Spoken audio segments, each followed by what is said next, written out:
여러분 안녕하세요. 반갑습니다. 오늘도 주님을 기쁘게 예배하는 시간이 되어지기를 바랍니다. 우리 함께 찬양하겠습니다.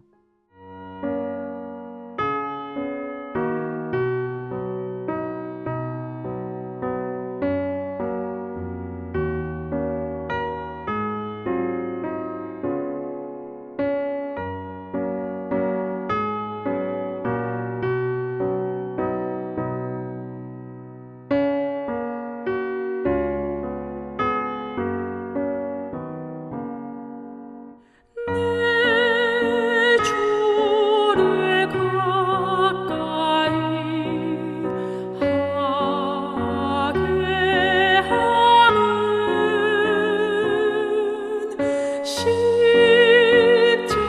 십자가 짐 같은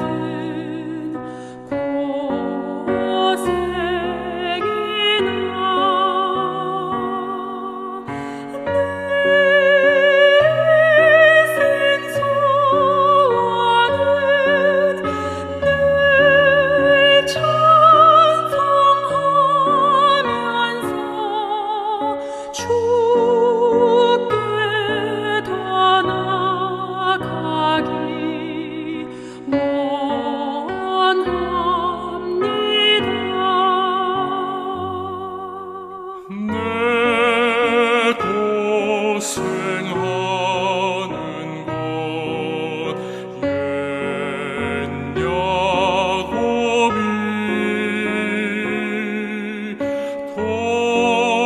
돌베개 배고장 갔습니다.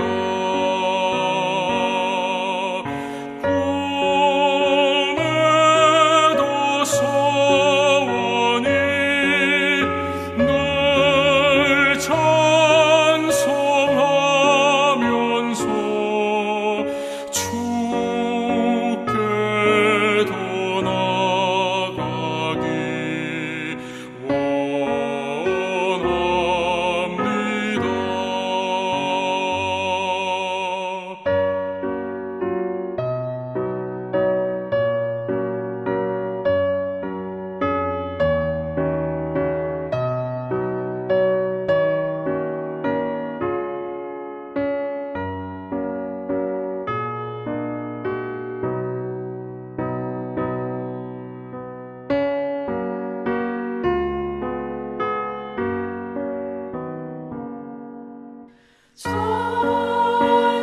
찬송에 가는 길 험하여도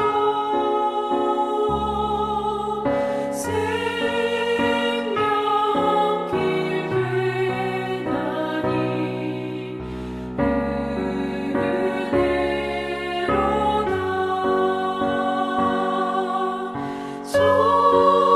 천사 날 부르니 늘 찬송하면서 주께 더 나아가기 원합니다.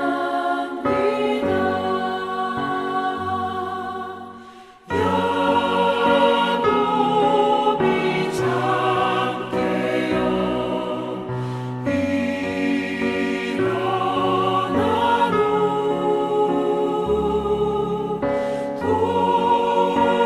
돌단을 쌓은 것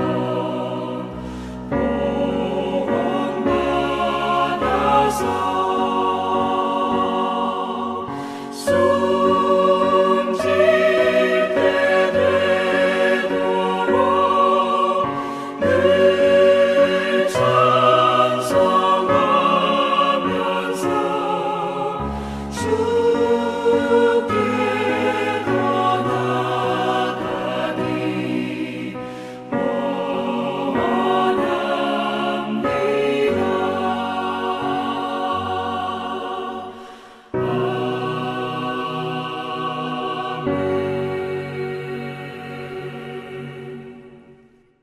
오늘의 말씀은 역대하 27장입니다.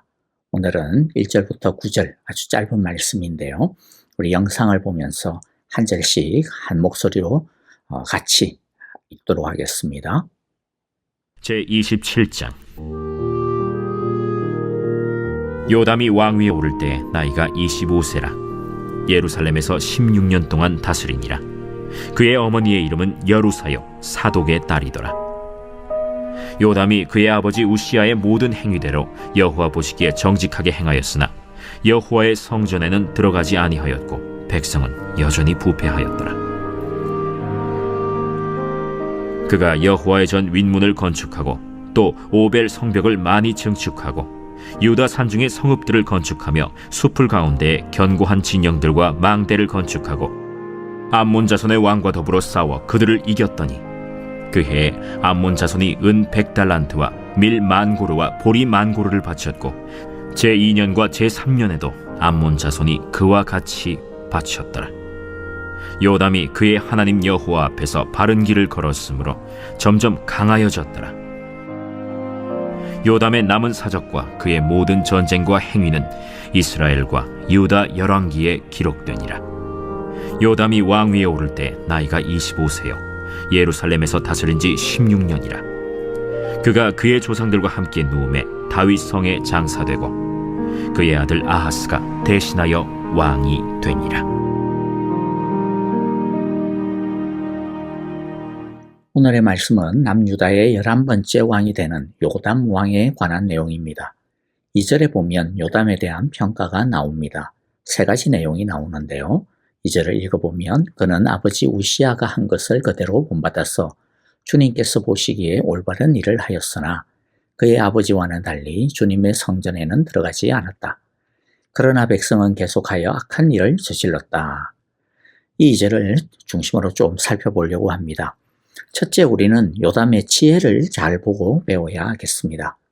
요담 왕에 대한 평가 첫 번째와 두 번째를 보면 요담이 굉장히 지혜로운 사람이라는 것을 알 수가 있습니다. 요담은 우시아 왕의 좋은 점은 잘 이어받아서 주님께서 보시기에 올바른 일을 하였습니다. 반대로 우시아 왕과는 달리 주님의 성전에 들어가지 않았습니다. 주님께서 보시기에 올바른 일을 하였다. 이 말은 이해하기 어려운 게 하나도 없죠. 그런데 우시아 왕과는 달리 주님의 성전에 들어가지는 않았다라고 하는 말은 어떤 의미인지 약간 헷갈릴 수 있습니다. 주님의 성전에 들어가지 않았다? 그럼 이거 하나님을 예배하는 것을 거부했다라는 거 아니야? 그런 뜻으로 오해할 수도 있겠죠. 그건 아주 나쁜 짓이죠. 그런데 여기서는 그런 뜻이 아닙니다. 주님의 성전에 들어가지 않았다라고 하는 말 앞에 그 이유를 설명해 주는 말이 붙어 있죠. 왜 주님의 성전에 들어가지 않았습니까? 그의 아버지와는 달리, 즉 아버지 우시아 왕과는 다르게 행동하려고 하는 의도였다라는 것입니다. 우시아 왕이 왜 주님의 성전에 들어갔습니까? 그냥 예배하러 들어간 게 아니었습니다. 26장 16절을 보면 이 내용이 나오죠. 우시아 왕은 힘이 세워지면서 교만하게 되더니 드디어 악한 일을 저지르고 말았다. 주님의 성전 안에 있는 분향단에다 분향을 하려고 그리로 들어간 것이다. 이것은 주 하나님께 죄를 짓는 일이었다. 주님의 성전 안에 있는 분향단에 분향을 하기 위해서 들어갔는데 그것은 오직 제사장만이 할 수 있는 일이었습니다. 그런데 우시아는 자신이 그 일까지 하려고 했던 거죠. 그래서 결국에는 이마에 문둥병이 나는 하나님의 징계를 받고야 말았습니다. 그런데 요담은 지혜로운 사람이었습니다. 요담은 아버지의 모습을 보면서 따라야 할 것과 따라서는 안 되는 것을 잘 분간하고 따라야 하는 것만 취하고 따르지 말아야 하는 것은 버렸습니다. 주님의 성전에 들어가지 않았다라고 하는 말은 아버지 우시아처럼 교만하지 않았다라는 것이죠. 자신이 지켜야 되는 그 자리에 머무르면서 하나님을 바라보았다라는 것을 말합니다. 우리가 하나님의 말씀을 배우면서 가져야 하는 지혜의 태도는 의외로 심플합니다. 요담처럼 좋은 것 배우고 따르면 됩니다. 반대로 좋지 않은 것 반면교사로 삼아서 삼가하고 버리고 그 길을 떠나면 되는 거죠. 우리가 하나님의 말씀을 매일마다 설교를 들으면서 또 하나님의 말씀을 매일마다 통독하면서 그냥 듣고 흘려보내지 말아야 합니다. 몇 번 통독했냐? 그것으로 만족하면 안 됩니다. 설교를 들을 때 내가 배우고 따를 것 한 가지와 내가 본받지 말고 따르지 말아야 하는 한 가지씩이라도 자신의 생각과 표현으로 정리하고 적용하는 것이 꼭 필요하고요. 이게 바로 하나님의 말씀을 통해 우리가 하나님의 지혜를 배울 수 있는 길이 되는 것이죠.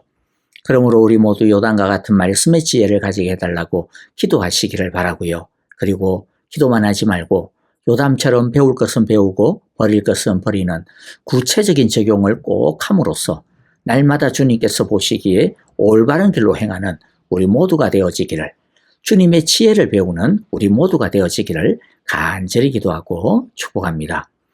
두 번째, 우리가 함께 요담을 통해 배우고 싶은 것은요, 요담의 이런 개혁적이고 신앙적인 노력과는 달리 백성들은 그것에 부응하지 못하였고 계속해서 악을 저질렀습니다. 하지만 요담은 실망하지 않았습니다.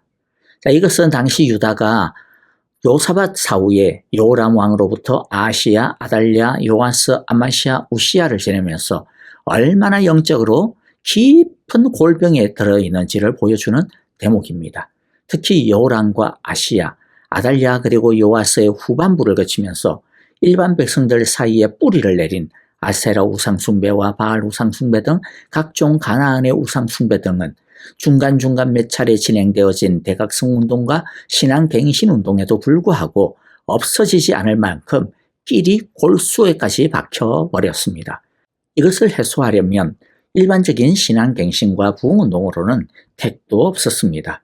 적어도 요사밧 왕이 보여주었던 것처럼 제사장들과 일반 관리들을 철저하게 훈련시켜서 시골 곳곳까지 하나님의 말씀을 지속적으로 가르치고 또 하나님의 율법에 따라 재판하고 경영해야만 했을 것입니다. 그것도 1, 2년으로 끝나지 아니하고 평생을 그렇게 싸워야 했던 거겠죠. 요담이 구체적으로 어떻게 백성들을 갱신시키려고 했고 영적 부흥을 이끌려고 했는지에 대해서 기록하는 것이 없기 때문에 뭐라고 평가하기는 사실 쉽지 않고요. 어렵습니다. 당시 그러나 요담에게는 훌륭한 선지자가 있었습니다. 바로 이사야 선지자입니다. 이사야 선지자는 요담의 아버지 우시야 왕이 죽던 해에 선지자로 부름을 받아 활동하기 시작을 했습니다. 이사야 선지서를 보면 요담 시대에는 이사야 선지자가 특별히 요담 왕에 대하여 뭘 책망을 하거나 하는 그런 메시지를 찾아볼 수가 없습니다. 별 말이 없이 지나갑니다. 선지자가 별 말이 없이 지나간다라고 하는 것은요, 왕이 특별한 어떤 잘못을 저지르거나 그렇게 하는 것이 없었다라고 하는 오히려 좋은 의미입니다. 그런데 한번 생각을 해보십시오. 나는 죽으라고 말씀대로 살라라고 목소리를 높이고 어떻게든 변화시키려고 발부동을 치는데 밑에서는 꿈쩍을 안 해요. 말을 안 들어요. 그러면 어떨까요? 그것도 1, 2년이 아니고 5년, 10년, 15년 죽을 때까지 아무런 변화가 일어나지 않고 지나가고 그 발부동에는 별 열매가 없을 때 여러분이라면 어떻게 될 것 같습니까? 좋은 시도일수록 거기에 상응하는 열매가 없을 때 오히려 더 낙심이 되고 상심이 되고 맥이 빠지게 되는 게 당연합니다. 그래서 어떤 경우에는 지쳐서 결국에는 주저앉는 경우가 있고요. 심지어는 자기도 그냥 남들이 하는 대로 남들이 하는 대로 나도 쉽게 갈래? 흘러가는 대로 살지 이렇게 나쁘게 동화가 되어지는 경우들이 허다합니다. 예를 들어 볼까요? 고려시대에 의종이라고 하는 왕이 있습니다. 이 의종 때 무신정변이 일어나게 되는데 그 이후로 약 100년 동안 무신들이 정권을 잡게 되어서 그것으로 인해 나라가 완전히 그냥 개판이 되어버립니다. 그런데 의종이 처음부터 무능하거나 엉망이거나 그랬던 것이 아닙니다. 왕이 되고 난 다음 처음에는 나름대로 개혁을 하려고 의종도 많은 노력을 기울였어요. 당시 고려에는 크게 두 가지 문제가 있었는데 하나는 귀족들과 지방 호족들의 힘이 왕권보다도 너무 힘이 셌습니다. 그래서 왕권이 별 힘을 못 썼습니다. 그래서 의종은 이 세습 귀족들의 힘을 빼기 위해서 귀족들의 자제들이 자동으로 관직을 맡는 것을 막아보려는 제도도 시행하고 과거 시험도 봐서 인재도 등용하려고 애를 씁니다. 하지만 귀족들의 힘이 너무 세서 이 변화, 이 개혁의 정책이 아무런 힘을 발휘하지 못했습니다. 결국에는 큰 변화가 일어나질 못하게 됩니다. 또 하나의 문제는 문신들이었어요. 이 문신들은 죄다 귀족들이었는데 문신들의 힘이 너무 세서 무신들, 즉 군인들이 문신들에 의해 모욕을 당하는 일들이 빈번하게 일어나고 그걸로 말미암아 무신들의 불만이 폭발 일보 직전에 이르렀습니다. 그래서 의종은 나름대로 무신들의 처우를 개선시켜 보려고도 애를 썼지만 이 역시 번번이 이 귀족들, 문신들에 의해 가로막히고 말았습니다. 그래서 의종은 어떻게 돼버렸느냐 하면 결국 손을 놔버리고 말았어요. 그냥 포기해버렸습니다. 그냥 그 뒤로부터는 이제 더 이상 국정을 돌보지 아니하고 맨날 술 파티에 사냥에 엉망진창으로 살고 말았습니다. 그래서 결국에는 무신들이 폭발하여 문신들을 전부 다 때려 죽이고 의종은 그 제도로 기양 보내졌다가 나중에는 허리가 꺾여져서 죽임을 당하고 맙니다. 이 의종의 이야기는 뜻을 중도에 끊기지 않고 남들은 안 움직여도 혼자서라도 끝까지 그 마음을 유지하고 계속 지켜나가는 것이 얼마나 어려운 일인지 또 동시에 그만큼 얼마나 크고 중요한 일인지를 보여줍니다. 그런데 요담 왕의 훌륭한 점, 우리가 배울 점이 무엇이냐 하면 아무도 자신의 뜻과 함께하지 아니하고 자신의 수고와 노력이 별 열매가 없다 할지라도 하나님을 사랑하기로 세운 자신의 그 뜻과 마음을 꺾이지 않았다라는 것입니다. 끝까지 갔다라는 거예요. 6절을 보겠습니다. 요담은 주 그의 하나님 앞에서 바른 길을 걸으며 살았으므로 점점 강해졌다. 요담은 백성들이 자신의 수고와 마음을 알아주지 않았어도 혼자서 믿음의 길, 말씀의 길, 바른 길을 걸어가는 외로움이 있어도 요담은 끝까지 하나님 앞에서 바른 길을 걸었습니다. 그것은 요담이 사람들을 바라본 것이 아니라 오직 하나님만 바라보았다라는 것을 의미합니다. 물론 열매가 있고 수고와 노력에 따르는 좋은 결과가 있으면 더 할 나위 없이 좋겠죠. 하지만 설령 그것이 없다 하더라도 그렇게 하는 것이 하나님의 길이기 때문에 그렇게 사는 것이 하나님이 좋아하시는 길이기 때문에 그 자체가 하나님의 기쁨이 되는 것이기 때문에 우리는 그 길을 걸어갈 뿐인 것입니다. 따르는 사람이 많으면 열심히 끝까지 하고 따르는 사람이 없으면 포기해버리고 그렇게 하는 것은 그런 것은요 하나님이 중심이 된 것이 아니라 이미 사람이 중심이 되어 있는 것입니다. 사람들의 칭찬과 평판이 중심이 되어 있는 것이고 그것으로 인한 자신의 인정과 명예가 중심이 되어 있는 것입니다. 우리가 주님의 길을 가는 이유가 무엇입니까? 사람들의 칭찬입니까? 우리들의 명예나 기쁨입니까? 아닙니다. 그것이 하나님의 길이기 때문입니다. 그것이 하나님이 원하시고 기뻐하시고 하나님의 뜻이기 때문에 그 길을 걸어갈 뿐인 것입니다. 그러므로 우리도 하나님의 말씀의 길을 들었었다면 다른 것으로 인해 뒤돌아보아서는 안 될 것입니다. 남들이 인정하느냐, 남들이 따르느냐, 남들이 칭찬하느냐, 열매가 있냐 그런 것을 보지 말고 오직 하나님만 바라보며 하나님을 향하여 묵묵히 걸어가야 할 것입니다. 예수님도 예수님이 지신 그 십자가의 길도 어느 누가 예수님을 칭찬하지도 인정하지도 않았습니다. 예수님의 제자들마저도 그 길을 거부했고 예수님에게 빨리 그 길을 벗으라고 그 십자가를 벗으라고 했고 결국에는 그 십자가를 다 거부하고 저주하고 도망쳤습니다. 하지만 예수님은 그것이 하나님이 마시기를 원하시는 잔이었기 때문에 그 십자가의 잔을 마셨고 그 십자가의 죽음의 길을 끝까지 오르신 것입니다. 말씀을 마무리합니다. 요담의 삶은 유다 왕들 중에서 가장 짧은 9절밖에 되지 않는 어떻게 보면 단순한 삶입니다. 하지만 그의 행적은 결코 작지도 않고 짧지도 않고 가볍지 않습니다. 우리가 내일 요담의 아들의 행적, 그 이후의 행적을 보겠지만 요담의 아들의 행실은요, 요담과는 완전히 반대입니다. 어떻게 보면 혼자서 믿음 좋으면 뭐해? 아들 신앙 교육도 제대로 못 시켜서 나라를 결국에는 엉망으로 만들었는데 라고 하는 비난을 요담이 받을 수 있을지도 모르겠습니다. 아마 요담도 자기 마음대로 믿음으로 자라주지 아니하는 아들을 보면서 낙심하고 좌절했을 거예요. 백성들보다도 훨씬 더 낭망했을 겁니다. 백성들도 자기 마음만큼 변화되지 아니하는데 아들도 자기 마음대로 자라주지 아니하고 참 신망과 낙담이 많을 수밖에 없는 그런 날들을 요담은 보냈습니다. 어쩌면 자신의 능력과 역량에 대해 한없이 좌절하면서 눈물을 짓는 그런 16년간의 왕의 시간을 보냈습니다. 그러나 요담은 자신의 그 믿음의 길을 끝까지 포기하지 않았습니다. 저는 이것만으로도 충분히 요담은 칭찬받아 마땅하고 인정받기에 충분하다고 봅니다. 바라기는 우리 모두도 요담처럼 아무리 낙심될 만한 일이 옆에서 생겨도 끝까지 하나님을 사랑하고 하나님의 길을 걸어가는 발걸음이 중단되어지지 않기를, 끝까지 하나님 앞에서 바른 길을 걸어가며 살아갈 수 있기를, 그리하여 점점 더 강해지는 은혜를 받게 되어지기를 간절히 기도하고 축복합니다. 아멘. 오늘 우리에게 주신 귀한 말씀들 마음 가운데 새기면서 우리 함께 찬양하며 기도하도록 하겠습니다. 주님, 우리도 요담처럼 좌절하지 아니하고 끝까지 주의 길을 걸어가게 하소서. 우리 그렇게 기도하기를 원합니다.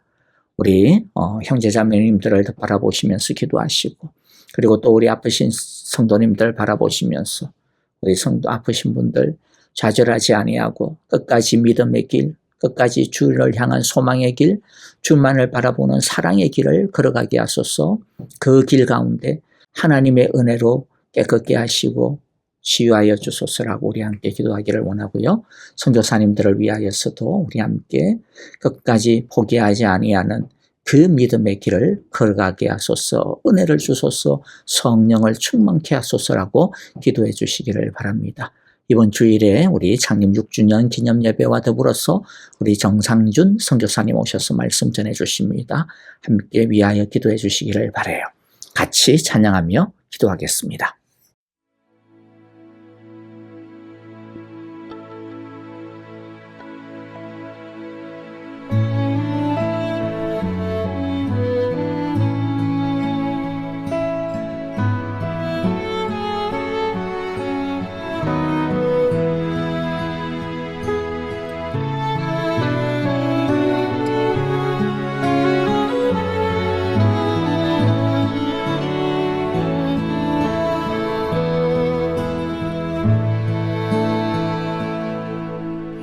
홀로 주의 길 걸어가네. 주 빛으로 날 인도하시리. 주님 내 발의 등불, 내 길에 빛 되소서. 나 오직 주만 따르리. 내 평생 주께 순종하리. 주